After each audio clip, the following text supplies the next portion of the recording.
Selamat datang di Cabe Channel. Mohon untuk like, komen, dan subscribe, agar channel ini makin berkembang dan Mimin makin semangat. Terima kasih. Satria Samudera. Buku 2. Petaka Ilmu Hitam. Bab 6. Wulan Ayu terperanjat saat melihat isi dari kotak kayu di pangkuannya. Guru, pedang siapakah ini? Barawa tidak langsung menjawab. Ia malah berkata, coba kau keluarkan pedang itu dari sarungnya. Wulan Ayu segera menarik pedang.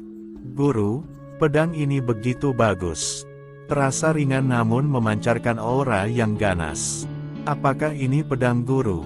Bukankah senjatamu adalah golok besar? Barawa mengangguk. Itu memang bukan punyaku. Aku sejak muda sudah menggunakan jurus golok besar. Wulan Ayu kembali menyarungkan pedang itu, lantas, milik siapa? Itu milik calon istriku, jawab Barawa dengan sorot mata sedih. Apa? Calon istri guru? Wulan Ayu terkejut, ia tak pernah mendengar hal ini sebelumnya. Barawa mengangguk, benar, sebetulnya, aku bukan orang dari kerajaan Lodaya. Aku berasal dari Purnawangi. Mata Wulan Ayu terbelalak, Purnawangi. Kerajaan tetangga kita di utara. Barawa kembali mengangguk. Puluhan tahun lalu, aku adalah seorang prajurit di kerajaan Purnawangi. Meski aku prajurit baru, tapi bakatku cukup bagus. Para atasan sangat menyukaiku. Jadi, aku sering mendapat tugas khusus. Sampai di sini, Barawa agak terbatuk. Wulan Ayu dengan telaten mengambilkan minum untuk gurunya ini. Suatu hari, dalam sebuah misi, aku disergap musuh. Pasukanku kocar-kacir. Aku sendiri terpaksa melarikan diri dan terluka parah. Pada saat itulah aku bertemu dengan seorang pendekar wanita. Dia adalah wanita yang cantik dan cukup hebat. Dia menyelamatkanku dari jurang kematian. Mata Barawa tampak menerawang. Seakan ia ingin kembali ke masa puluhan tahun yang silam. Aku akhirnya berhasil diselamatkan. Tugasku untuk menyampaikan surat rahasia dapat kutunaikan dengan baik. Di sisi lain, hubunganku dengan pendekar wanita itu semakin erat. Kami memutuskan untuk menikah. Wanita itu setuju. Apalagi, karena keberhasilanku tadi, posisiku di keprajuritan juga semakin bagus. Sayangnya, tak semua orang senang dengan keberhasilanku. Wulan Ayu memasang wajah muram, apa guru dijebak? Barawa mengangguk. Dalam misi selanjutnya, aku kembali disergap. Pasukan di bawah komandoku mati semua. Hanya aku yang selamat. Hal ini membuat ada isu yang berhembus, bahwa aku adalah pengkhianat. Entah bagaimana, penyelidikan diam-diam dilakukan. Lalu semua bukti mengarah padaku dan calon istriku. Kami didakwa dengan hukuman mati. Barawa menarik napas panjang. Pada hari pemindahan ke penjara, aku terpaksa melawan. Aku melumpuhkan para penjaga, dan membawa calon istriku kabur. Namun, ternyata itu semua juga perangkap. Puluhan pasukan panah sudah menunggu di jalur pelarianku. Kami dihujani panah. Aku selamat, meski tertancap banyak anak panah. Sedangkan calon istriku harus tewas di depan mataku. Mata Wulan Ayu tak terasa meneteskan air yang bening karena mendengar penuturan gurunya. Barawa melanjutkan ceritanya, aku marah. Aku sangat marah. Dengan membabi buta, aku membunuh banyak di antara pasukan panah itu. Lalu aku melarikan diri ke tempat persembunyian. Setelah memulihkan diri, aku diam-diam menyusup ke kediamanku dan mengambil senjata ini. Ini pedangnya, ini simbol perjuangan dan ketulusannya padaku. Pria berbadan besar itu meneruskan, aku bertekad untuk meninggalkan Purnawangi. Aku berjalan hingga sampai ke wilayah Lodaya. Dengan dipenuhi amarah, aku memasuki beberapa perguruan. Aku menimba ilmu kepada siapa saja. Termasuk ilmu dari salah satu partai sesat, yaitu Partai Darah. Aku menghabiskan hari dengan berbuat sesuka hati. berharap bahwa semua itu dapat melepaskan hatiku dari kehampaan. Barulah saat aku dikalahkan oleh pemuda itu, aku mendapat pencerahan. Barawa menatap Wulan Ayu dengan mata berlinang, aku telah dibutakan oleh amarah yang tak berkesudahan. Yang paling buruk, calon istriku sangat membenci kejahatan, dan tanpa sadar, aku berubah menjadi seperti orang yang paling dia benci. Wulan Ayu mencoba tersenyum, "Guru, aku yakin beliau senang dengan keadaan guru saat ini. Mohon guru jangan terlalu sedih." Barawa mengelap air matanya, "Sebetulnya, saat melihatmu tumbuh, aku kadang terbayang dengan dirinya. Aku melihat semangatmu sedikit mirip dengannya. Itulah kenapa, kadang aku secara tak sadar berpikir, jika aku waktu itu jadi menikah dengannya, pastilah anakku sudah sebesar kamu." Mendengar itu, Wulan Ayu dengan mata berbinar berkata, "Guru, ayahku sudah wafat dibunuh orang. Sejak itu, guru yang merawatku. Bolehkah aku memanggilmu ayah?" Mata Barawa kembali berkaca-kaca, "Tentu. Itu sangat boleh. Terima kasih, ayah." Wulan Ayu bersujud memberi hormat. Dengan susah payah, Barawa berdiri dan membangunkan Wulan Ayu. "Pedang itu kuberikan padamu. Semoga ia dapat menjagamu dengan baik." Wulan Ayu menjura penuh hormat, "Baik, ayah." Barawa menepuk-nepuk pundak Wulan Ayu penuh bangga. "Pergilah." Wulan Ayu mengangguk. Namun, sebelum kakinya melangkah, ia tiba-tiba bertanya, "Ayah, siapakah nama pendekar wanita yang kau cintai itu?" Barawa terkejut, "Namanya Sekar. Kenapa kau tanyakan ini?" Wulan Ayu tersenyum, "Kalau begitu, pedang berbilah hitam ini akan kunamai Sekar Baja. Kuharap ayah tidak keberatan." Barawa tersenyum, "Sekar Baja, itu nama yang bagus. Aku juga menyukainya." Wulan Ayu mengangguk puas, "Ayah, aku berangkat." Usai berkata begitu, gadis berbakti ini segera melesat meninggalkan aula lembah harimau. Untuk sesaat, Barawa masih berdiri mematung. Ada sesuatu yang hilang dari dirinya. Ia sangat bersyukur karena memiliki murid yang sangat berbakti seperti Wulan Ayu. Takdir memang penuh misteri. Barawa meregangkan badan, tubuhnya terasa lebih ringan. Ia memperhatikan keadaan lembah harimau yang terlihat agak berantakan. "Bo Ijah," panggil Barawa dengan suara keras. Bo Ijah yang tampaknya berusia 50 tahunan itu segera datang. "Ada apa, Ketua?" Barawa melambaikan tangan, "Mbok, panggil anakmu ke sini. Suruh dia membawa 10 orang kawan. Aku punya kerjaan untuk anakmu. Kamu tenang saja, imbalannya besar." Bo Ijah terkejut. Ia meraung nangis serta langsung bersujud, "Ampun Ketua. Ampun, anak saya itu mana ngerti bela diri. Kalau disuruh merampok, dia pasti akan langsung mati. Ampuni saya Ketua." Barawa menghela napas sebal, memang siapa yang mau nyuruh merampok. Bo Ijah langsung bangun. Ternyata di wajahnya tak ada air mata sama sekali. "Jadi, bukan untuk merampok." Barawa mendengus, "Makanya, jangan suka menyimpulkan sendiri. Aku ingin mereka membongkar bangunan yang ada di sebelah kiri itu. Lalu, ubah menjadi pesawahan saja. Kemudian, bangunan yang di sana ubah jadi kandang kambing. Sisakan bangunan yang di tengah itu. Karena itu untuk menjamu tamu khusus." Bo Ijah terkesiap. Ia memberanikan diri menatap wajah Barawa sambil mengerjap-ngerjapkan mata.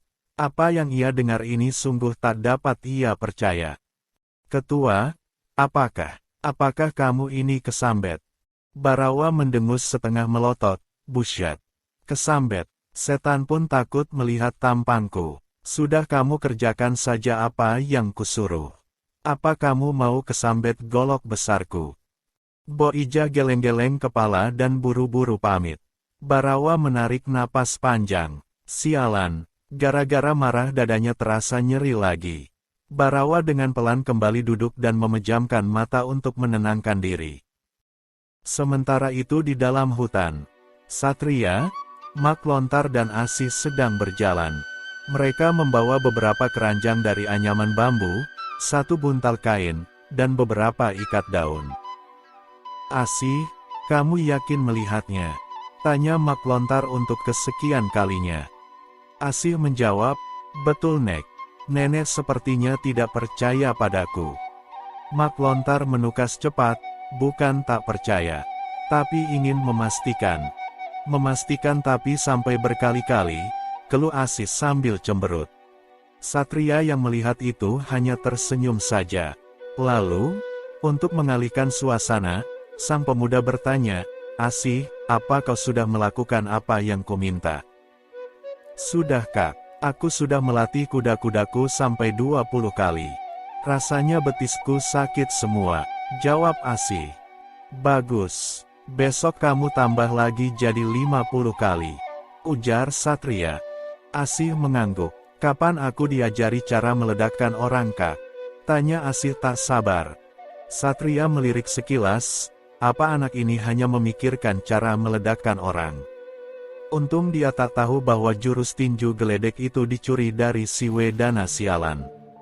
Kalau tahu, pasti dia langsung minta diajari jurus naga menyerap awan saja. Praktis, tidak perlu repot-repot belajar sekian lama. Kak, kenapa kamu tidak menjawab? Tanya Asih lagi. Satria terbatuk, baru berkata, jurus tinju geledek dilakukan dengan memadatkan tenaga dalam menjadi panas. Untuk dapat melakukan itu, kau harus memiliki tenaga dalam yang tinggi. Agar memiliki tenaga dalam yang tinggi, kau harus melatih fisik dan mentalmu, serta menguasai cara memaksimalkan pernapasan. Itu semua membutuhkan kesungguhan, kerja keras, tekad sekokoh karang, keuletan dan tentu saja, waktu. Tidak ada yang instan. Kening Asih berkerut, betul tidak ada cara untuk mempercepatnya. Satria menggeleng, tidak ada. Asih bertanya lagi, kalau jurus untuk mempercepat semua itu. Misalnya agar aku cepat menguasai segalanya tanpa usaha yang terlalu keras. Atau mencuri jurus orang lain.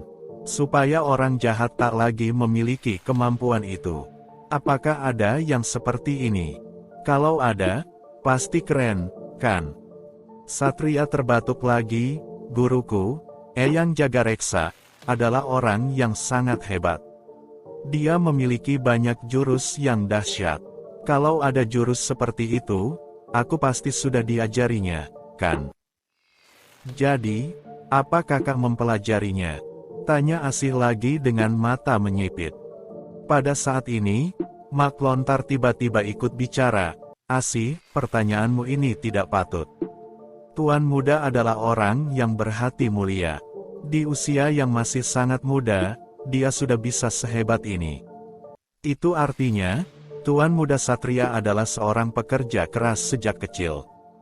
Ketekunannya pasti luar biasa. Mana mungkin Tuan muda memiliki kemampuan mencuri jurus orang. Mengambil hasil kerja keras orang lain begitu saja, itu tindakan yang tidak bermoral, kan? Kau jangan menghina Tuan muda. Mak Lontar menoleh pada Satria dan tersenyum puas. Ia merasa sudah membantu Satria dalam menjawab pertanyaan aneh dari cucunya. Mohon Tuan muda jangan tersinggung dengan pertanyaan keterlaluan dari cucuku. Maklum anak-anak, saya lalai mendidik mentalnya. Jadi, secara tak sengaja ia memikirkan hal tak bermoral, seperti mempercepat hasil dan merampas keras-keras orang lain. Satria tersenyum kecut, nenek ternyata sangat tegas. Asih sangat beruntung. Setelah sepembakaran 3 dupa, mereka tiba di tempat yang Asih katakan. Bagaimana, aku betul, kan? Tanya Asih pamer pada Mak Lontar. Mak Lontar mengangguk-angguk. Iya, tempat yang kau temukan ini benar-benar bagus. Mak Lontar menghentikan kalimatnya. Tidak, ini bukan hanya bagus, tapi bagus sekali. Lanjut Mak Lontar kemudian. Asih membusungkan dada mendapat pujian seperti itu. Matanya membesar dan ekspresi wajahnya terlihat sedikit pongah. Nek, Aku ingin lebih memastikannya, ujar Satria. Ia segera melompat ke atas sebuah pohon, lalu terus bergerak hingga mencapai dahan yang tertinggi. Sang pemuda lalu berdiri. Dari ketinggian seperti ini, ia dapat melihat bahwa di bawah sana, ada 3 arus sungai yang bertemu di satu titik. Satria segera melompat turun. Wajahnya terlihat sangat puas. Bagaimana? Tanya Mak Lontar. Ini memang pertemuan 3 arus sungai. Dan titik pusatnya ada di sana, Nek. Satria menunjuk pada sebuah batu kali kecil di antara 3 batu besar. Semuanya terletak di tengah sungai. Bagus. Kita sebetulnya hanya perlu tempat pertemuan 2 arus sungai. Siapa sangka Asih malah menemukan pertemuan 3 arus, ujar Mak Lontar. Wanita tua itu segera menurunkan bawaannya. Dari dalam keranjang, ia mengeluarkan 3 botol kendi, beberapa ranting kering, dan benda putih seukuran batu bata. Asih, kau cucilah daun pandan yang kau bawa itu. Cepat, perintah Mak Lontar. Gadis kecil itu segera ke pinggir kali dan melaksanakan apa yang diperintahkan. Satria yang melihat bawaan Mak Lontar mau tak mau bertanya, Nek, benda apa saja yang kau bawa ini? Mak Lontar menjawab, oh, ini hanya benda-benda sederhana. Yang di dalam kendi adalah abu dari 15 batang kelor. 7 ranting kering ini adalah cabang dari bidara. Dan yang seperti batu bata ini adalah garam. Semua ini akan sangat berguna kalau kita ingin menghadapi ilmu sihir si Sapyar. Satria menggelengkan kepala, aku tak terlalu mengerti dengan sihir. Aku serahkan padamu, Nek, untuk mengurus hal-hal ini. Lalu sekarang bagaimana? Mak Lontar menatap Satria, saya akan membacakan doa dulu. Setelah itu, kita hanya perlu merendam cabang bidara, daun pandan dan senjata di titik pertemuan 3 arus sungai tadi. Asih kini datang menyerahkan daun pandan yang sudah dicuci. Mak Lontar segera memilih daun-daun itu menjadi bentuk tertentu. Untuk garam dan kendi abu kelornya bagaimana, Nek? Tanya Satria lagi. Mak Lontar menjawab, kita akan menguburnya di dekat sini. Tuan Muda, senjata apakah yang akan Tuan Muda siapkan? Aku tak punya senjata apapun selain pedang ini, jawab Satria seraya menyerahkan pedang bilah biru miliknya. Mak Lontar mengangguk dan menerima pedang itu. Setelah semuanya siap, wanita tua itu berkata, saya akan mulai berdoa. Jika lancar, tidak akan ada apa-apa. Namun, jika ada yang mengganggu, harap Tuan Muda bisa melindungi nyawa saya yang hanya selembar ini. Satria mengangguk mantap dan mengepalkan tinjunya. Ia mengajak Asih untuk agak menjauh. Mereka duduk di atas sebuah batu, sekitar 2 tombak dari tempat Mak Lontar berada. Setelah itu, Mak Lontar segera ke pinggir sungai. Ia mencuci tangannya. Kemudian, wanita tua ini duduk bersimpuh di tempat semula. Kedua matanya terpejam, mulutnya terlihat komat kamit. Satria tidak mengerti apa yang diucapkan oleh Mak Lontar. Hampir sepembakaran setengah dupa berlalu. Satria yang tengah duduk santai tiba-tiba berdiri. Matanya menatap ke sekeliling. Kenapa, Kak? Tanya Asih takut. Satria menjawab dengan sikap waspada, aku merasa seolah ada yang sedang mengawasi kita. Asih merapatkan badan pada Satria, apakah orang jahat? Satria menggeleng, kurasa bukan. Kalau manusia, aku bisa merasakannya. Ini lebih seperti. Ucapan Satria terputus. Ia melihat ada sekelebat bayangan yang bergerak dari semak belukar di seberangnya. Satu sosok terlihat melesat keluar sambil mengeluarkan teriakan keras. Harimau, Asih begidik ngeri. Bersambung.